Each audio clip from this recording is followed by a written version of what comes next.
Welcome back to another VeVe Digital Collectibles Comic Breakdown. I'm Corey with VeVe, and today Walt Disney presents Uncle Scrooge Back to the Klondike, number 456. Before we jump back in time 70 years, let's take a look at the drop details for this comic book. It's scheduled to land on Friday, February 3rd at 8 a.m. Pacific time. It has a retail bid price of 10 gems. It's minting 10,000 editions across the 5 variant rarities.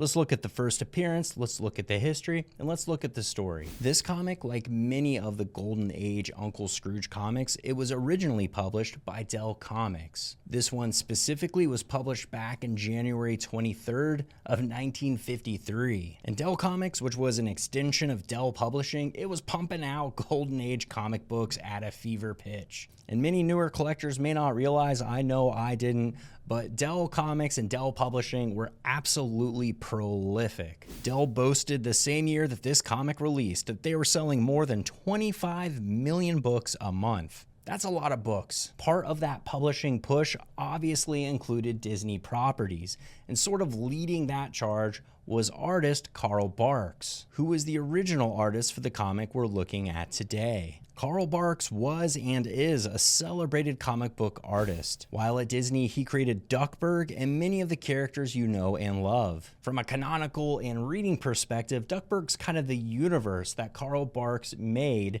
to sort of tie in all of these duck characters together and unify their stories. And Carl Barks worked anonymously for many, many years, and that led fans of his work to call him the Duck Man and the Good Duck Artist. Ultimately, he would reveal his identity and his name would be linked with the countless works he had produced over the years. But the fact that Carl Barks is the original artist for this comic, that's just one piece of the collectible puzzle. Let's not forget there's a fun story, first appearance characters, and cover variants to look at. Let's start with the story and the characters. This story has Scrooge McDuck going back to the Klondike with his nephews, where he meets an old flame from back during the gold rush. The character is Glittering Goldie, the Star of the North, and this would be the first time she and Blackjack the Bear appear in a comic. Classic shenanigans ensue. There's flashbacks, adventure, and the unfolding tale of a debt Goldie owes Uncle Scrooge, which now has accrued 50 years of interest. The total? $1 billion.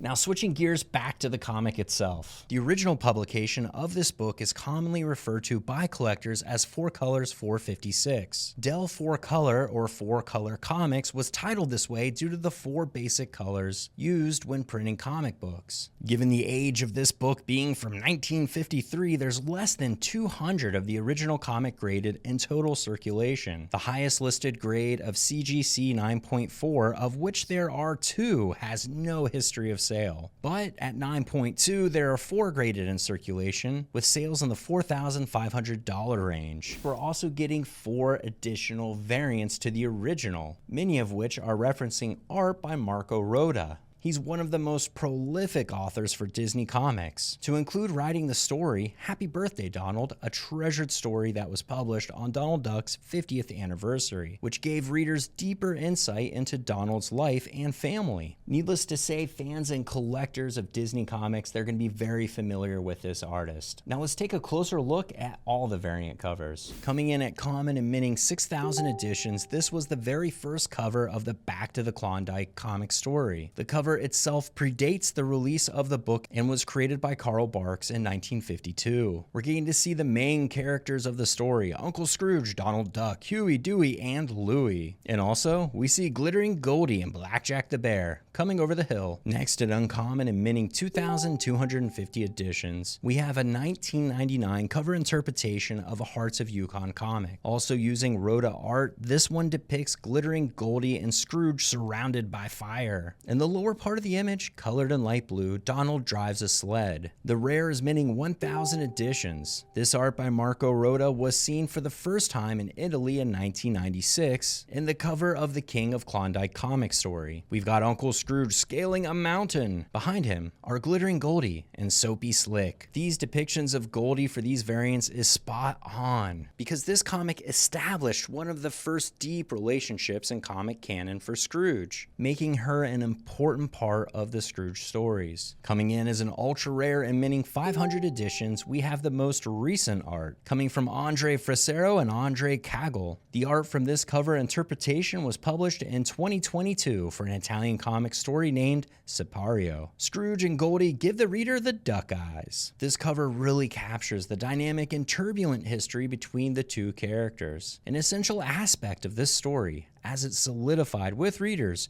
that Scrooge has a secret, softer side. Last, coming in at secret rare and minting 250 editions, we have the final Marco Roto variant art offering. The art from this cover interpretation was published originally in Italy in 2004. It was the cover of the Dream of a Lifetime comic story. We're seeing Scrooge and Goldie together, holding hands. Framed by a burning heart ring, this image depicts a time long past in their life. We also see a flashback to Scrooge running through the ages from a Beagle Boy. And that's a wrap for this info dump. Best of luck if you decide to go for this one. With this being a comic that really built the character of Scrooge McDuck and sporting an important first appearance, this one is another historic gem to add to the vault. As always, learn, share, collect what you love. This is Corey with the VeVe team, signing off.